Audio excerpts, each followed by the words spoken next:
On en vient à cet appel à la grève générale en Catalogne. Aujourd'hui, une quarantaine d'organisations syndicales, politiques et sociales espèrent paralyser la région afin de protester contre les violences policières de ce week-end lors du référendum sur l'indépendance. Un référendum jugé illégal par Madrid. Hier déjà, des milliers de manifestants étaient dans les rues de Barcelone, notamment devant ce commissariat, vous le voyez, où les manifestants, encadrés par la police catalane, ont poussé les forces de l'ordre envoyées par Madrid à quitter les lieux. Bruxelles, de son côté, est sortie de son silence. Bruxelles qui appelle Madrid au dialogue. Les détails avec David Gilbert. Quelle sortie de crise après la mobilisation et les violences de dimanche? En conférence de presse, le président de la région catalane appelle à une médiation extérieure. La situation exige une médiation. Et celle-ci, comme je l'ai dit, nécessite la présence d'un tiers qui doit être un acteur international pour être efficace.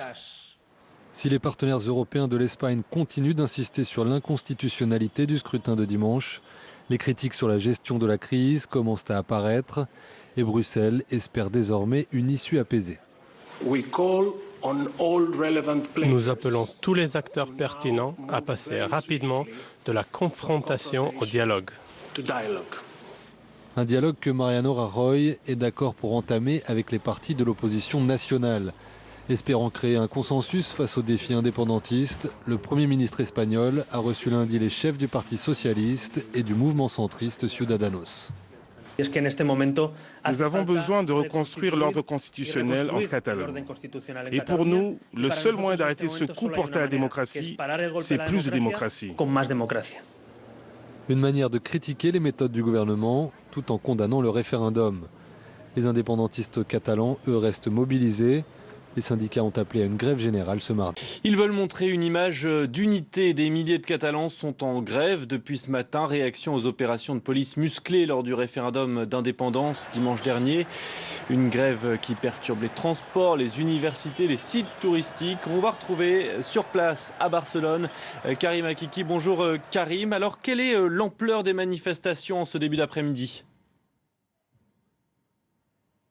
Écoutez, il y a une mobilisation qui a été assez forte aujourd'hui partout dans Barcelone. Je suis avec une manifestante qui a tenu à venir témoigner ici. Alors, dites-moi, est-ce que c'est important aujourd'hui de manifester pour vous? Oui, c'est très important de manifester chaque jour, puisque ce dimanche, au cours des élections, on a eu toute la police espagnole nous a frappé fort. Et aujourd'hui, c'est pour dénoncer ce que nous est arrivé le dimanche. D'accord. Est-ce que vous êtes d'accord pour que il y ait, après le référendum, que Carles Puigdemont déclare l'indépendance de la Catalogne, ou il faut négocier? C'est quoi la suite pour vous? Est-ce que vous avez peur de ce qui devrait arriver? Oui, j'ai peur parce que ça arrive, parce que la violence de dimanche a été très bestia, très forte. Et il y a deux versions. Oui, pour moi, je veux l'indépendance, mais je sais qu'il y a beaucoup de gens que peut-être ils n'ont pas voté pour peur. Et je crois que peut-être dans un ambiance plus tranquille, le référendum peut-être sera mieux. Mais moi, je crois que si l'Espagne ne rectifie pas l'indépendance, ça sera unilatéral. Très bien, merci beaucoup. Merci à vous. Alors comme vous le voyez, aujourd'hui, c'est une journée de mobilisation et de grève générale. Il y a des manifestations un peu partout dans Barcelone. Alors justement, quelle pourrait être la suite, Karim? On le voit, les gens se sont mobilisés, il y a des routes bloquées aujourd'hui. Les séparatistes ont clairement envie que ça aille plus loin maintenant. Exactement, c'est la journée de test aujourd'hui, à la fois pour les séparatistes, mais aussi côté politique. Nous attendons toujours les déclarations à la fois du Premier ministre Mariano Rajoy, mais également du chef du gouvernement ici, Carles Puigdemont. Ce soir, à 19h, tous les Barcelonais se sont donné rendez-vous place de la mairie justement pour maintenir cette pression politique sur Madrid. Et puis politiquement justement, la suite, c'est la question qui est sur toutes les lèvres. Que va faire Carles Puigdemont? Va-t-il déclarer l'indépendance d'une manière unilatérale? Il avait 48 heures pour le faire.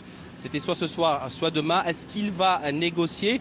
Tous les manifestants se posent cette question-là. Et comme vous l'avez entendu avec ma précédente invitée, certains ont peur, ils n'ont pas envie que la Catalogne soit isolée à la fois nationalement, mais aussi au niveau européen.